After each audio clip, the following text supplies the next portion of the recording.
বিশাল বড় তোপচাঁচি লেক। এখানেও চারিদিকে পিকনিকের ব্যবস্থা, নদীর পাড়ে পিকনিক হচ্ছে। চল বিশাল বড়, ওদিকে পাহাড়, এদিকে বিস্তীর্ণ এলাকা জুড়ে।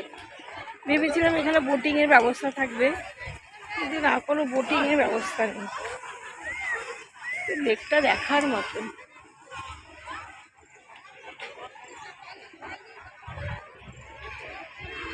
দারুণ, মন করছিল বোটিং করার।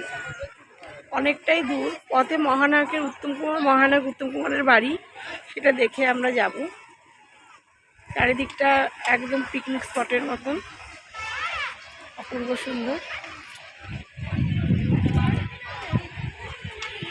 তোপচাঁচি লেক, অপূর্ব সুন্দর তোপচাঁচি লেক।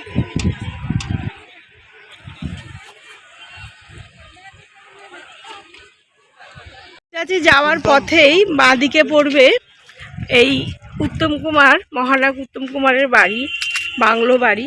বর্তমানে বাড়িটা বিক্রি হয়ে গেছে। বিশাল এরিয়া জুড়ে এই বাংলো বাড়ি। আমরা তোপচাঁচি লেক থেকে ফেরার পথে বাংলো বাড়িটা দেখলাম।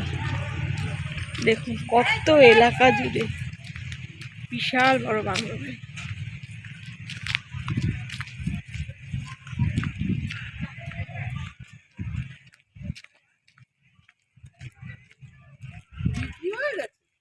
শুনেছি তো বিক্রি হয়ে গেছে।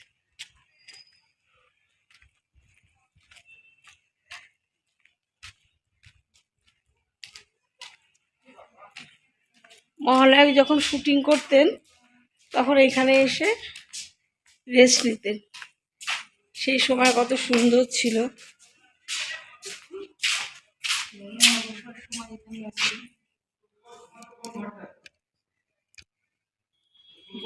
কাঠের সব জিনিসগুলো দেখ, সোফাটা থাক, জানলা ফাল্লাগুলো সব।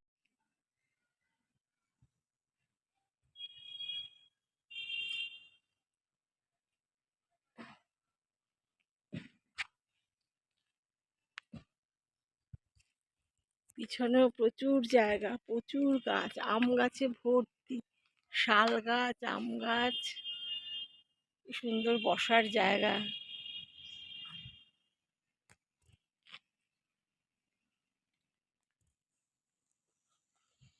তালা ঢালাগুলো সব ভেঙে গেছে, সবই তালা বন্ধ। ওই ভাঙা জায়গা থেকে তার ব্যবহৃত জিনিসপত্রগুলো এখনো রয়ে গেছে, চেয়ার টেবিল সমস্ত কিছু। তো বড় বারান্দা।